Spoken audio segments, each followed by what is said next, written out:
Kalau misalnya memang potensi perang terbuka antara Israel dan Iran itu semakin besar, eh, apakah masih ada yang bisa dilakukan PBB kalau itu terjadi?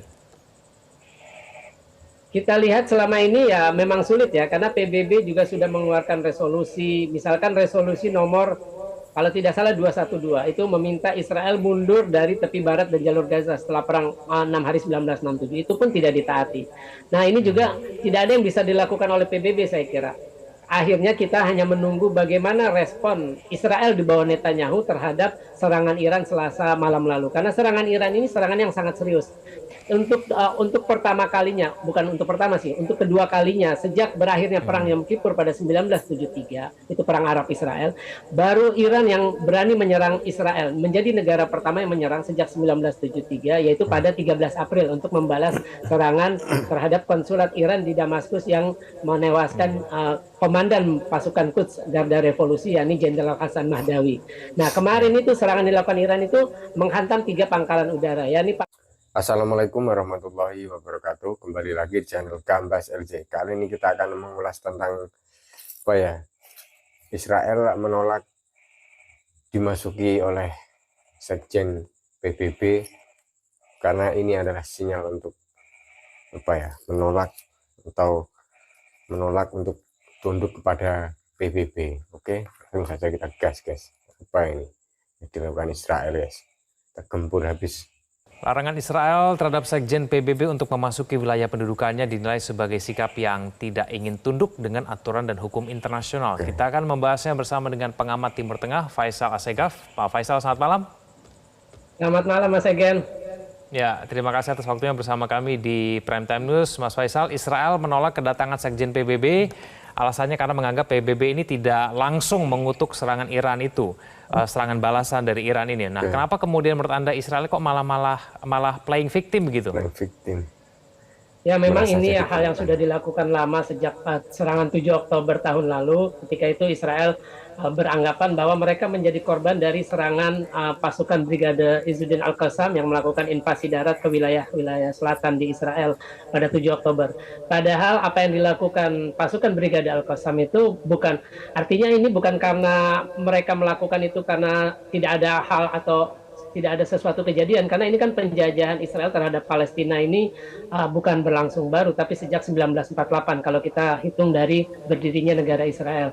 Dan ini aneh ketika Israel juga melarang kehadiran Sekjen PBB Antonio Guterres untuk datang ke Israel.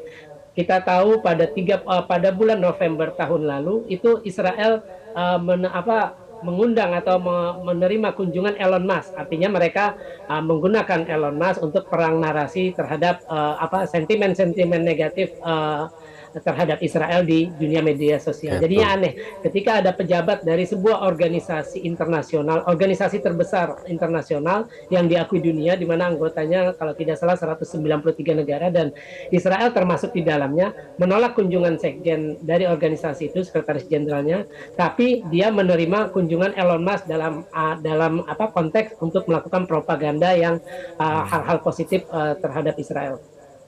Mas Faisal, apabila Israel ini tidak menghormati PBB, apakah memang tujuannya ini memang ingin terus memelihara konflik dan peperangan, Mas Faisal?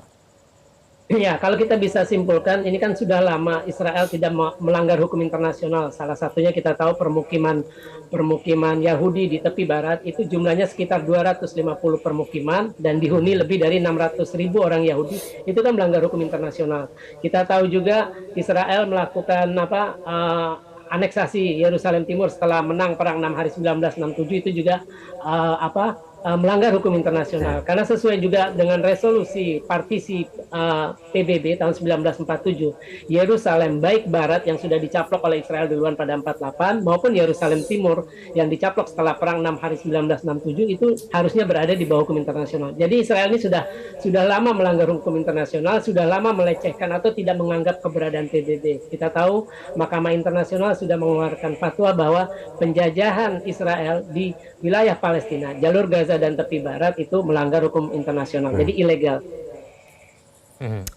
Lalu bagaimana kemudian PBB harus merespon mengenai tingkah Israel ini, Mas Faisal? Ya, inilah kelemahan dari struktur PBB. Kita tahu dari semua badan di PBB hanya Dewan Keamanan yang berhak memberikan sanksi terhadap anggotanya yang melanggar hukum internasional maupun prinsip-prinsip PBB. Sayangnya di Dewan Keamanan itu ada 5 anggota pemegang hak veto: Amerika Serikat, Inggris, Prancis, Rusia, dengan Cina. Itu Amerika yang paling getol membela Israel dengan memveto resolusi draft resolusi yang dianggap merugikan Israel ataupun memojokkan Israel. Sebenarnya ada sejumlah cara untuk bagaimana untuk menekan Israel. Memang dibutuhkan, pertama adalah meyakinkan Amerika Serikat untuk tidak membela Israel secara bias dalam konflik dengan Palestina terutama. Kemudian juga atau bagaimana mengupayakan, sebenarnya ini akar permasalahannya juga karena Perdana Menteri Israel Benjamin Netanyahu yang masih bertahan di pemerintahan. Karena Netanyahu ini memiliki ambisi pribadi. Kita tahu dia melebarkan perang dari perang Gaza, di mana dia sudah ambruk popularitasnya karena gagal mencapai 3 tujuan perang, yakni menghabisi Hamas dan Jihad Islam serta milisi lainnya, membebaskan semua sandera, dan menjadikan Gaza sebagai wilayah demilitarisasi yang tidak akan lagi mengancam Israel nantinya. Itu kan 3 tujuan itu belum sampai tercapai hingga menjelang beberapa hari nanti 7 Oktober 1 tahun perang Gaza. Nah, yang kemudian yang ketiga yang perlu dilakukan adalah bagaimana menekan Israel, karena kita tidak bisa mengharapkan PBB adalah 13 negara muslim yang sudah memiliki hubungan diplomatik itu harus memutuskan hubungan diplomatik dengan Israel. Kita tahu di situ ada Turki, kemudian juga ada Azerbaijan, ada Uni Emirat Arab, Bahrain, Maroko, ada Kazakhstan. Itu harus memutuskan hubungan diplomatik. Kenapa itu penting?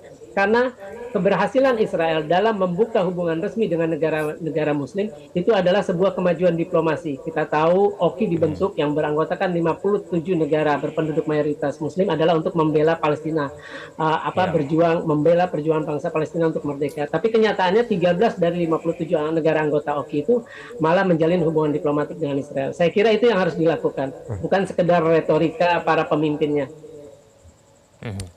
Ya, tapi masih ada tidak kemudian jalur diplomasi yang bisa dikedepankan begitu ya untuk meyakinkan Israel begitu, Mas Faisal? Kan kita tahu ya ada sejumlah negara-negara Arab seperti Bahrain dan kemudian negara-negara lainnya yang kemudian sudah membuka jalur diplomasi itu sejak tahun 2020.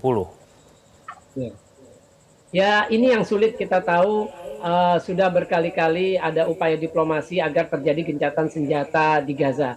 Sebenarnya kan ini perang Libanon ini meluas karena perang Gaza masih berlangsung. Kita tahu alasan Hizbullah melakukan serangan lintas batas terhadap permukiman di wilayah utara Israel sehingga pada mengungsi. Itu kan sebagai solidaritas terhadap bangsa Palestina yang sedang dibantai di jalur Gaza. Kemudian juga milisi Al-Husyun di Yaman. Kemudian juga Kataib Hizbullah di Irak. Itu kan mereka menyerang Israel karena sebagai bentuk solidaritas. Jadi kuncinya adalah bagaimana mengakhiri agresi militer Israel di Gaza, itu kuncinya. Dan ini yang sulit karena kita tahu Netanyahu itu menjadikan perang baik di Gaza maupun perang di Lebanon itu adalah untuk mempertahankan karir politiknya agar dia tidak jatuh dari pemerintahan sebagai Perdana Menteri. Lalu kalau misalnya memang potensi perang terbuka antara Israel dan Iran itu semakin besar, apakah masih ada yang bisa dilakukan PBB kalau itu terjadi? Kita lihat selama ini ya memang sulit ya, karena PBB juga sudah mengeluarkan resolusi, misalkan resolusi nomor kalau tidak salah 212 itu meminta Israel mundur dari tepi barat dan jalur Gaza setelah perang 6 hari 1967, itu pun tidak ditaati. Nah, ini juga tidak ada yang bisa dilakukan oleh PBB saya kira. Akhirnya kita hanya menunggu bagaimana respon Israel di bawah Netanyahu terhadap serangan Iran Selasa malam lalu. Karena serangan Iran ini serangan yang sangat serius. Untuk pertama kalinya, bukan untuk pertama sih, untuk kedua kalinya sejak berakhirnya perang Yom Kippur pada 1973, itu perang Arab Israel, baru Iran yang berani menyerang Israel, menjadi negara pertama yang menyerang sejak 1973, yaitu pada 13 April untuk membalas serangan terhadap konsulat Iran di Damaskus yang menewaskan komandan pasukan Quds Garda Revolusi, yakni Jenderal Hasan Mahdawi. Nah, kemarin itu serangan dilakukan Iran itu menghantam 3 pangkalan udara, yakni pangkalan Nevatim di Beersheba, kemudian pangkalan Tel Nov di Tel Aviv, kemudian pangkalan Hatzarim itu di Gurun Negev.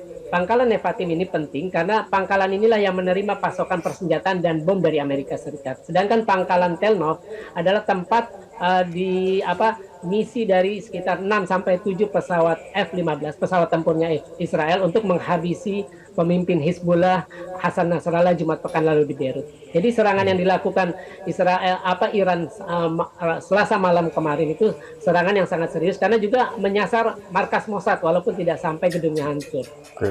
Oke guys, alhamdulillah itu yang disampaikan oleh Mas Faisal Asegaf sebagai pengamat politik Timur Tengah atau sebagai pengamat Timur Tengah. Dan serangan Iran ke Israel itu sangat serius untuk yang kedua kalinya ini guys, untuk